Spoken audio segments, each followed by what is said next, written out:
hati boleh tapi jangan dua ya. Yang pertama, ketika saya mengikuti program ini, saya menahan diri untuk tidak marah pada siswa. Dan Allah Maha Adil. Saya diberikan di tahun pelajaran ini, ternyata banyak anak yang berkebutuhan khusus di kelas.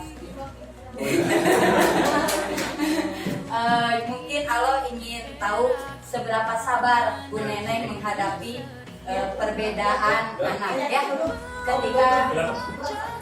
Ketika saya, ayo anak-anak tepuk semangat dan tidak boleh marah ya, kan tidak boleh marah, sabar.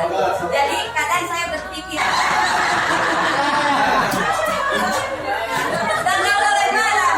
Jadi betul-betul si filosofi KHD gitu ya meresap dalam diri saya itu kaset. Ketika saya melihat anak saya melakukan kegiatan di luar kelas, saya langsung merefleksi diri saya. Gusti Allah, berarti saya tidak bisa menggerakkan siswa gitu ya. Saya datangi gitu ya. Hai baca budak nanti. Ibu udah masa belajar, tapi mama mencetak ibu wes. Itu anak 2 tahun nggak naik. Ya mungkin itu kelebihannya ya Bu ya. Bisa mencetak ya. Itu masa belajar mencetak. Ayo belajar matematika, dia paling ngegorowok nih. Wah gitu. Sok atuh tepuk semangat. Oh ibu mah gitu gitu saya. Gusti Allahu Akbar. Sabar. Sabar. Bukan salah juga. Jangan marah, udah kebanyakan anak begitu. Sekarang mah ya. Ya mungkin Opik 2 tahun ya.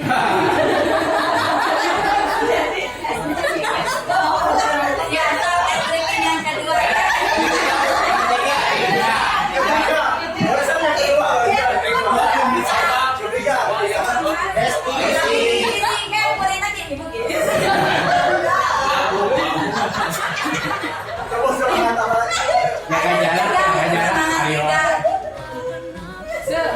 Semangat satu dulu ya. Untuk semangat satu. Semangat. Yang kedua. Tepuk semangat 2. Semangat Desi. 3.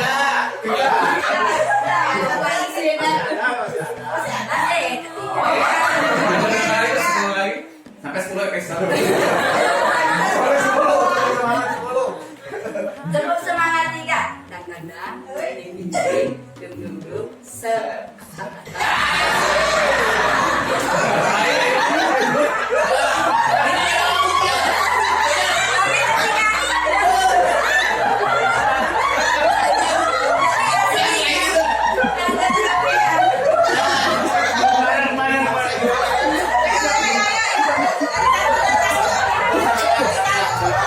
Tapi yang itu mah gak ada yang ngomong gini.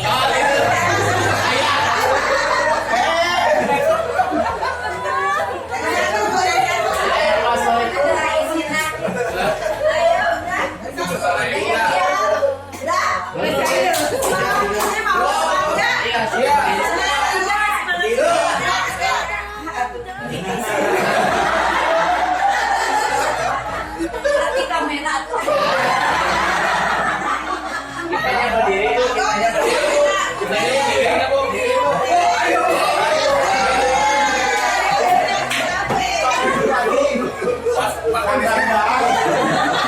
Tepuk semangat 3.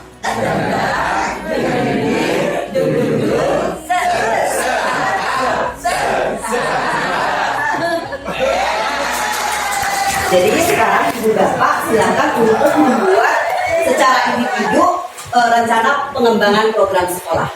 Sudah diberikan? Oh iya.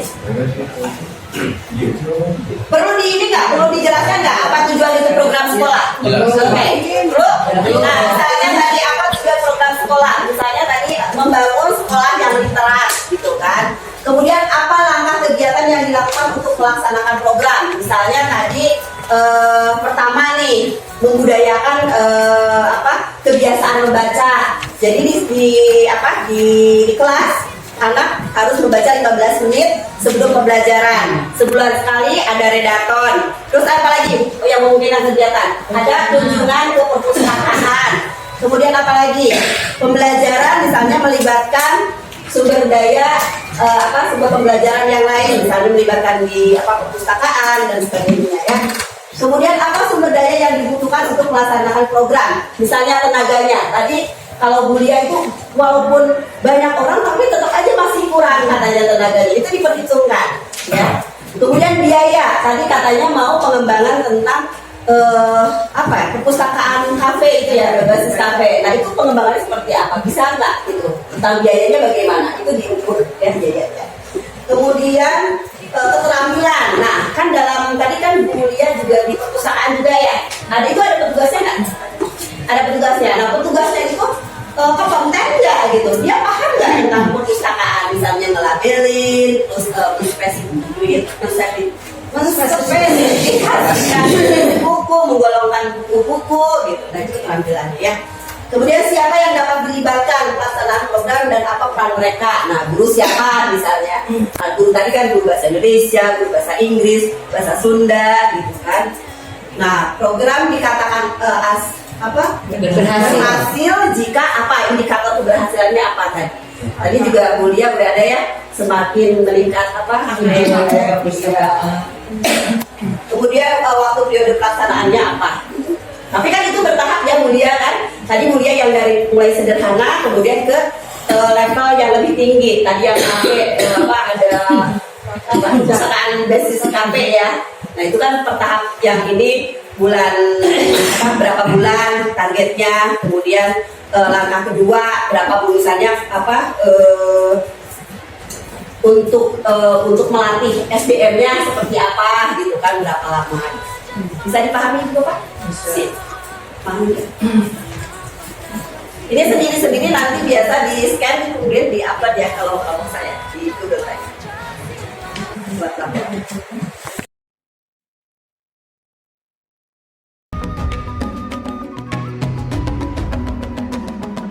Dan bukalah matamu, saatnya meraih mimpimu. Arahkan pandangan ke depan, Tuhan kan menuntunmu. Sadarilah masa berganti, tantangan kan kita hadapi. Bergandeng tangan untuk negeri, era kita menanti berseri. Kita belajar Pancasila, kita bernafas dalam sila-silanya. Kita belajar Pancasila, ayo kita jaga untuk Indonesia. Bersatu dalam perbedaan, berpegang tangan dan berlari. Singkirkan egomu oh kawan, demi negeri ini.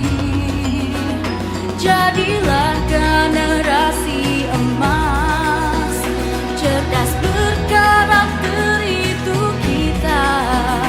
Berjuang dan harus berani, kita terus torehkan prestasi.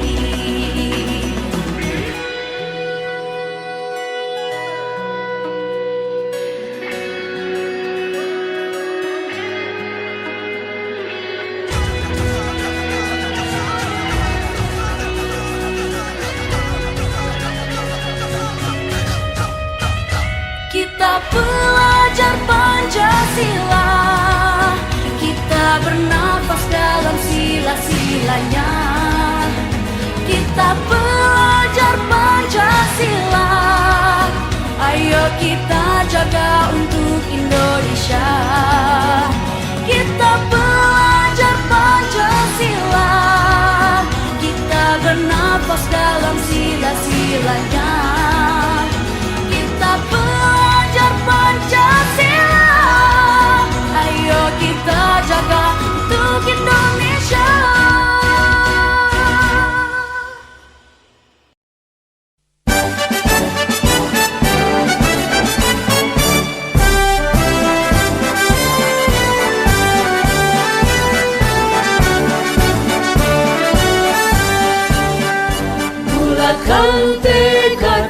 memancarkan hati. Saya lihat ternyata program-program yang saya buat itu berkesinambungan Bapak Ibu. Yang saya ambil dari awal adalah memimpin pembelajaran. Nah di sini saya ingin pembelajaran yang berpusat pada murid itu menyenangkan dan berdampak pada murid. Namanya biologi asik dan menyenangkan. A. Aktif. S. Scientific. Inovatif dan kreatif. Tiba-tiba aja gitu muncul. Tapi kalau saya lihat ternyata berkesinambungan. Pertama tujuannya adalah mengembangkan sikap saintis pada murid dengan menyajikan pembelajaran biologi yang menyenangkan. Selama ini biologi itu paling sulit karena dianggap bahasa Latin. Padahal biologi itu ada dalam diri sendiri. Kemudian langkahnya adalah saya membuat rencana kegiatan, kemudian melaporkan kepada kepala sekolah, mensosialisasi program biologi asik dan menyenangkan kepada seluruh guru dan kepada murid pastinya. Kemudian melakukan kegiatan ini di dalam pembelajaran serta saya mengajak guru-guru untuk mengikuti kegiatan saya di kelas gitu. Karena sampai saat ini ternyata guru-guru yang saya sudah pembelajaran yang sudah saya lakukan di kelas itu saya selalu posting ya Bapak Ibu, ada di status WA, di Instagram, kemudian di YouTube. Itu tuh kata guru-guru saya tidak memberikan kegiatan itu gitu. Padahal itu kan bisa dilihat kalau kita mengajak gurunya langsung ke kelas nggak ada waktu kan, karena semua juga ngajar gitu. Nah jadi saya ingin mau ajak lah gitu biar ada sedikit action katanya gitu. Kemudian saya akan melakukan kegiatan refleksi. Alhamdulillah selama ini saya sudah melakukan itu, tapi masih menyenangkan, belum asik. Jadi saya mengajak siswa-siswa menyenangkan dulu biologi. Nah kemudian mengevaluasi program. Selanjutnya apa sumber daya yang dibutuhkan untuk melaksanakan kegiatan ini? Tentu saja saya membutuhkan dukungan dari kepala sekolah dan guru-guru. Mohon maaf Bapak Ibu, yang akan saya berdayakan adalah guru-guru muda. Ya, guru-guru muda yang potensial. Kenapa? Karena mudah. Kita berkoordinasi mudah, IT-nya dapat. Bukan berarti guru-guru yang di atas saya usianya tidak saya berdayakan. Digulung-gulung, digeser-geser juga susah kan? Ya. Kemudian IT yang saya butuhkan itu di dalam bahan pembelajaran kontekstual. Yang kemarin itu yang saya lakukan adalah dalam sistem pencernaan siswa saya suruh buka apa yang dia bawa. Jadi yang dia bawa ada yang bawa permen, ada yang bawa sarapan pagi dan sebagainya. Kami menganalisis langsung dan itu menyenangkan untuk siswa. Kemudian alat-alat penunjang di dalam pembelajaran. Nah, siapa yang terlibat? Tentu saja kepala sekolah sebagai pemangku kebijakan. Kemudian guru-guru sebagai fasilitator nanti di kelasnya masing-masing. Karena saya berharap ini tuh jadi kayak virus yang menginfluence. Jadi tidak hanya biologi asik, tetapi semua mata pelajaran akan menjadi asik. Kemudian murid-murid sebagai pelaksana kegiatan, bendahara sekolah mudah-mudahan di ACC. Karena mungkin ada beberapa pendanaan yang akan saya ajukan. Nah, program dikatakan berhasil jika murid dapat mengikuti pembelajaran dengan baik, aktif, dapat mengemukakan ide dan pendapat, mendapatkan pengalaman belajar Bapak Ibu. Kemudian saya ingin sebagai bekal kehidupannya. Tentu saja produk yang dia berikan sesuai dengan potensi yang dia punya. Selama ini yang kami lakukan, kalau dia yang senang menulis, maka dia menulis berupa karya tulis. Kemudian yang video, ya dia mau video dan dia boleh memposting. Mau di Instagram, mau di WA sebagai status sekalipun yang kata orang itu hal yang lebay. Tapi ternyata dari situ murid-murid saya itu menginfluence teman-temannya yang lain untuk show on dan show off gitu. Kemudian ada juga video dan gambar. Waktunya kapan? Mudah-mudahan tidak hanya 1 tahun, tapi seterusnya. Terima kasih. Saat ini yaitu tercapainya visi dan misi sekolah SMK Muhammadiyah Fatwa. Apa langkah kegiatan untuk melaksanakan program ini? Yaitu tentunya adalah koordinasi stakeholder dari seluruh warga sekolah, termasuk juga artinya stakeholder sekolah termasuk juga pengawas sekolah ikut hadir saat itu. Dan ini sudah tersampaikan dan ada satu program yang insya Allah akan dilaksanakan di tahun 2023. Kemudian apa sumber daya yang dibutuhkan untuk melaksanakan program? Ini semua sumber daya warga sekolah non-budgeter. Jadi memang kita membuktikan kegiatan tanpa anggaran yang dikeluarkan dari sekolah karena memang saat sedang sekolah sedang mengalami minus keuangan. Kemudian kita buktikan program itu bisa berjalan dengan senang, juga mengembirakan, menambah wawasan kepada kita semua. Siapa yang dapat dilibatkan ya tentunya adalah seluruh warga sekolah. Program kegiatan yang sudah dilaksanakan tentu adalah mayoritas bahwa peserta didik kami SMK Muhammadiyah 4 ini adalah warga Kota Cimahi. Meskipun sekolah kita ada di Kota Bandung, jadi perbatasan, sehingga kita mengarahkan mereka ke arah wilayah Kota Bandung yang memang mayoritas belum dikunjungi atau belum tahu. Tentu kita akan jalan-jalan menggunakan fasilitas pemerintah yang saat itu sampai dengan tanggal 30 Oktober dan 10 November itu semua fasilitas dari pemerintah gratis, yaitu Trans Metro Bandung. Di sekolah kami itu terlintasi kendaraan itu, dan alhamdulillah bisa menaiki kendaraan itu, dan saya juga pertama kali naik kendaraan itu seumur-umur menggunakan motor, dan pertama kali menggunakan Trans Metro Bandung. Kemudian kita bisa berkunjung ke Museum KAA, dan alhamdulillah saat ini sudah direnovasi, sedang direnovasi sebagian besar. Kemudian kita jalan kaki dari Museum KAA menuju Museum Kota Bandung yang ada di Jalan Aceh. Di situ tertera sejarah Kota Bandung, para bupati Bandung, kemudian Bandung Lautan Api dan sebagainya. Kemudian kita juga berjalan ke arah Museum Mandala langsung. Jadi satu hari itu kita melaksanakan kunjungan ke 3 museum, dan alhamdulillah membuka wawasan dalam jadwal pelajaran. Kalau yang tahun sebelumnya itu ada 1 jam ya Bu Eva ya. Nah mungkin itu bisa dilakukan lagi karena di tahun itu tuh nggak ada tahun ini. Nah atau bisa mengambil dari alokasi jam wali kelas.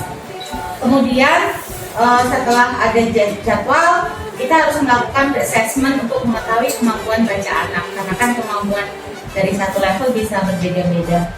Setelah tahu kemampuan awal siswa, yang dilakukan oleh guru sekarang adalah harus memilih bahan bacaan yang sesuai. Artinya ada sorting dari guru, mana bacaan yang layak dibaca, mana yang tidak. Karena memang kalau Bapak Ibu lihat buku-buku sekarang itu konten-konten LGBT itu masuk ke dalam buku dan itu lolos gitu. Nah ini yang guru juga harus ada filter di sana, apakah sudah sesuai dengan visi sekolah dan atau belum, seperti itu. Kemudian bukunya juga sesuai dengan level anak di free assessment tadi. Setelah memilih buku, kita harus memikirkan respon membaca. Jadi kalau itu ada respon reading dulu. Nah kebetulan kemarin Bu Eva juga belajar dari reading strategy, itu ada banyak respon membaca sebenarnya. Nah itu nanti bisa kembali ke modul kita, yaitu sesuai dengan bakat minat anak, modelnya ya, model reading responnya bisa seperti itu, bisa disesuaikan. Kemudian yang selanjutnya ya aksinya, memberikan bacaan ke anak, lalu meminta anak untuk melaporkannya. Kalau di rencananya sih satu buku 1 minggu dulu deh gitu untuk awal-awal ya. Lalu harus ada 1 laporan hasil bacaannya, laporan dibaca.